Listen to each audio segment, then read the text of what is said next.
ኢትዮጵያ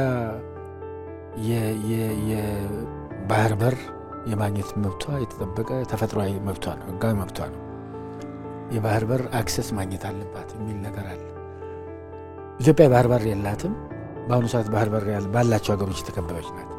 ስለዚህ በዙሪያው ካሉት የባህር በር ካላቸው ሀገሮች ጋር ሰላማዊ በሆነ መንገድ በድርድር በሰጥቶ መቀበል ማለት አብሮ ባህር በርን መጠቀም እንቅስቃሴ ቢደረግ ምን ክፋት አለው? ደግሞ ይጠብቅ እንደሆነ ነው እንጂ የህዝብ ለህዝብ ትስስርን ይበልጥ ያጠናክር እንደሆነ ነው እንጂ።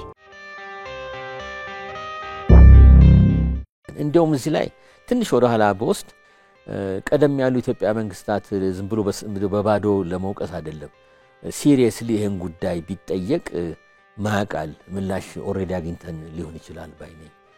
ግን ጥያቄው አይነኬ ጥያቄ ሆኖ እንደውም እሱን የሚያነሳ ሰው ወይም ፖለቲካ ድርጅት ወይም አንድ አመለካከት ያለው ሰው ወይ ግሩፕ እንደሌላ ነገር ሲቆጠር ነበር። አሜሪካኖችም ከደርግ መውደቅ በኋላ ኤርትራ ራሷን እንደ ሀገር ሁኔታ ውስጥ ስትገባ የአሰብንም ጉዳይ ራሱ መጠየቅ ኢትዮጵያ መንግስት ሲገባው ጠይቁም እያሉ ኢንካሬጅ ሲያደርጉ እኛ መለከተንም በሚል የራሳችን አንገት ኦልሞስት ቆርጠናል ነው ምለውኔ መጠየቅ ሲገባል። የኢትዮጵያ የውሃ በር ጥያቄ እንደ ትልቅ ታቡ እንደ ትልቅ ጉድ እንግዲህ የኤግዚስተንስ የህልውና ጉዳይ ነው። እንደ ትልቅ ጉድ የማይጠየቅ አይነኬ ጉዳይ ሆኖ ለአመታት ቆይቷል።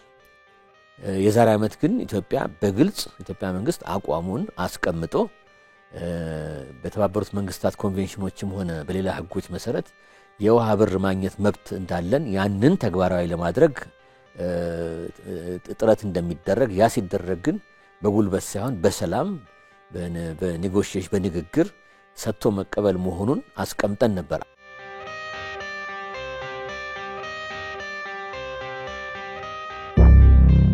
ለአንድ ሀገር ሁለንተናዊ ሲባል ማህበራዊ፣ ፖለቲካዊ እና ኢኮኖሚያዊ እድገትና እድገቱን ደግሞ ዘላቂ ለማድረግ ወሳኝ ሚና የሚጫወት ኢንስትሩመንት ነው። ፈረንጆች እንደሚሉት ካሽ ካው ይላሉ። ካታሊስት ነው፣ ኢንጂን ነው፣ እርሾ ነው።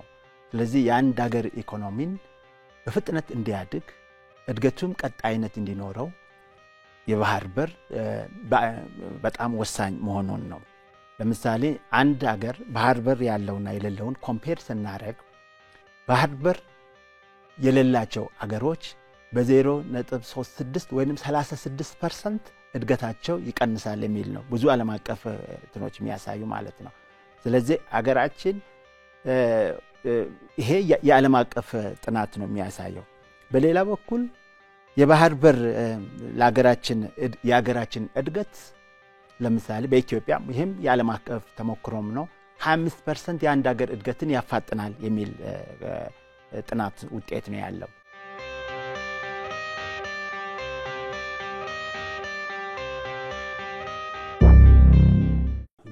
ባህር አለማግኘት መታፈን ነው እኮ ምንም የሚያከራክር ነገር አይደለም። ባህር በር ማግኘት ማለት በነፃነት ገቢና ወጪ ንግድህን የምታካሂድበት ጸጥታን የምታስከብርበት ባህር ላይ የመከላከያ ኃይልን ከጠላቶች መከላከያ ኃይልን ዘርግተህ ከጠላቶች የምትከላከልበት ነው። እንግዲህ የባህር በር የሚገኝበትን በርካታ መንገድ፣ በርካታ አማራጭ፣ በርካታ ብልሃት፣ በርካታ ግፊት፣ በርካታ አቅም፣ በርካታ አቅርቦት ማድረግ ተገቢ ነገር ይመስለኛል። እንግዲህ ይሄንን የምታረገው ኢትዮጵያ መርጣ ሳይሆን ሁኔታው ይሄን ያስገድዳል ለማለት ነው። ለምን ጠላቶችንም በማበረታታ ሁኔታ ለተጻራሪ ኃይሎች ሰበብ በማይሆን ሁኔታ ግን እርግጠኛ የባህር በርን ለማግኘት በምትችልበት በሚያስችል ሁኔታ ይሄንን አቀደው አስበው በሚገባ ጎልብተው በተለይም ያለውን ከወዲህ ከኢትዮጵያ ያለውን የተፈጥሮ ሀብትና ልማት ግፊት በማድረግ ይሄንን ማግኘት የሚቻል ይመስለኛል። በመሰረቱ ኢትዮጵያ አካባቢ ውስጥ ካሉት ሀገሮች ሁሉ ከፍተኛ የሆነ አቅም ያላት ሀገር ናት። ከፍተኛ የሆነ ምርት ሊኖራት የሚችል ሀገር ናት። ከፍተኛ የሆነ ለጎረቤቶቿ የተረፈ ጠቀሜታ የሚታቀርብ ሀገር ነች። ይህንን አለማቅረብ ጎረቤቶቿን አሁን ወደፊት የሚጎዳ መሆኑ በጣም የሚታወቅ ስለሆነ ይሄንን ጉልበት ይሄንን ችሎታ እና ይሄንን ፖቴንሻል ነው ኢትዮጵያ አከማችታ አደራጅታ አቀናጅታ ግፊቷን በባህር ረገጥ ሀገሮች ለመጨመር ያለባት። እንግዲህ ምንድነው ኢትዮጵያ ውሃ መንጭ ሀገር ነች። የአካባቢ ውሃ ገንዳ ነች። የአካባቢ ውሃ ባለቤት ነች። ይሄ የአካባቢ ህይወት የሚቆጣጠር ነገር ነው እና ውሃ ከልክላ እነሱን የማስጠማት ሳይሆን በውሃ አልምታ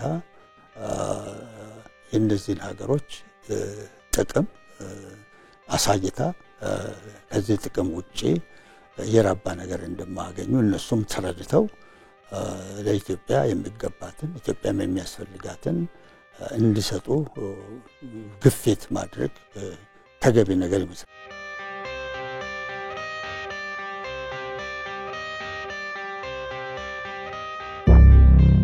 ኢትዮጵያና ቀይ ባህር የረጅም ጊዜ ትስስር ያላቸው ናቸው።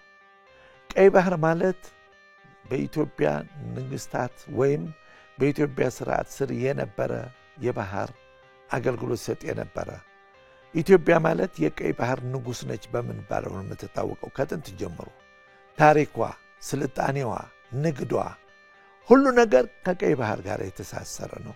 ኢትዮጵያ ደግሞ አሁን ባለችበት ሁኔታ ላይ 130 ሚሊዮን ህዝብ ተከታይ ያላት በዚህ ሀገር ውስጥ ከዛ አልፎ ኢንቨስተሮች እየመጡ ነው፣ ቱሪስቶች እየመጡ ነው።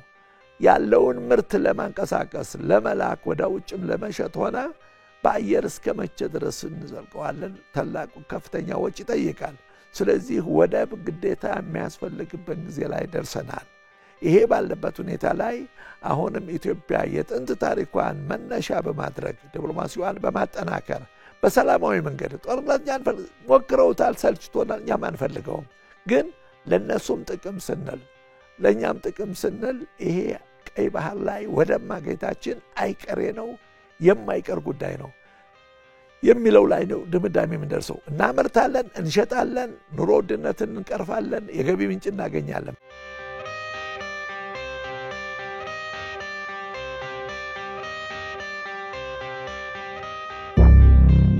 ባህር በር ሲኖር ሌሎችም የአገር ውስጥም ከውጭ አገርም ንግድ ትስስሩን የሚያሳልጡ በኢንተርናሽናል ትሬድ ውስጥ በሎዲንግም አንሎዲንግም በዛ ሂደት ውስጥ በዛ ቫልዩ ቼን ውስጥ ያሉ በርካታ ዜጎችን የሥራ ዕድል ሊፈጥር የሚችል ነው ማለት ነው። ፕራይቬት ሴክተሩ ኢንቨስት አድርጎ ወደ ውጭ የውጭ ምርቶች ወደ ውጭ በቀላሉ ኤክስፖርት እንዲያደርግ ከውጭ ያሉትን ምርቶችን ደግሞ አስፈላጊ ግብአቶችን በቀላል ወጪ አምርቶ ምርትና ምርታማነት እንዲጨምር እና ኤክስፖርት በቀላሉ ኤክስፖርት አድርጎ የውጭ ምንዛሪ ችግሮቻችንን እንድንቀርፍ የሚያግዝ ነው። ባይዘወይ ለዚህም ነው ብዙ ሀገራት ኢንቨስት የሚያደርጉ የሲ ፖርት ላይ በጣም በከፍተኛ ደረጃ ነው ኢንቨስት የሚያደርጉ።